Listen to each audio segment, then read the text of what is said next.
Proverbs 12:21. There shall no evil happen to the just, but the wicked shall be filled with mischief. I find evil is an interesting word in the Bible.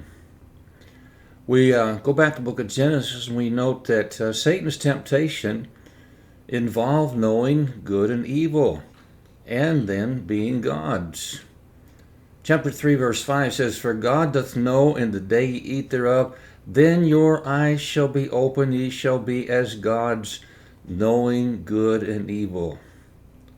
We go a little farther and we find in Genesis 6:5 that evil is a heart issue. It says, And God saw the wickedness of man was great in the earth, and every imagination of the thoughts of his heart was evil, only evil continually.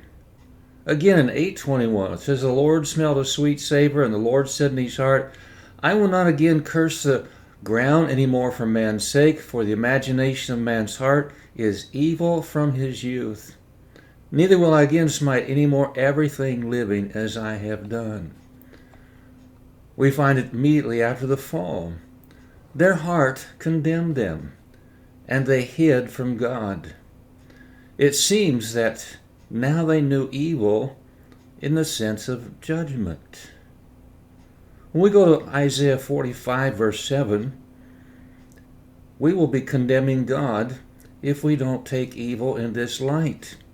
For it says there, I form the light and create darkness. I make peace and create evil. I, the Lord, do all these things. God does not do wrong, but he certainly does bring judgment upon those who do. Thus, the first half of this proverb is simple. The just have no judgment. There's nothing to judge. It does not mean that God will not allow evil things to happen in our lives, as with Job. And God allowed that to mature him. And often he allows such things for us as well.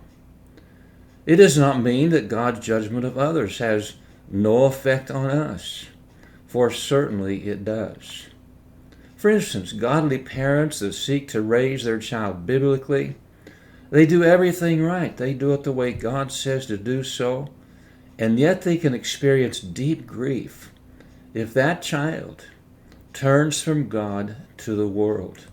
For that child has the ability to make his own choices. Well, as with most Proverbs, there's a contrast in this verse that magnifies its meaning.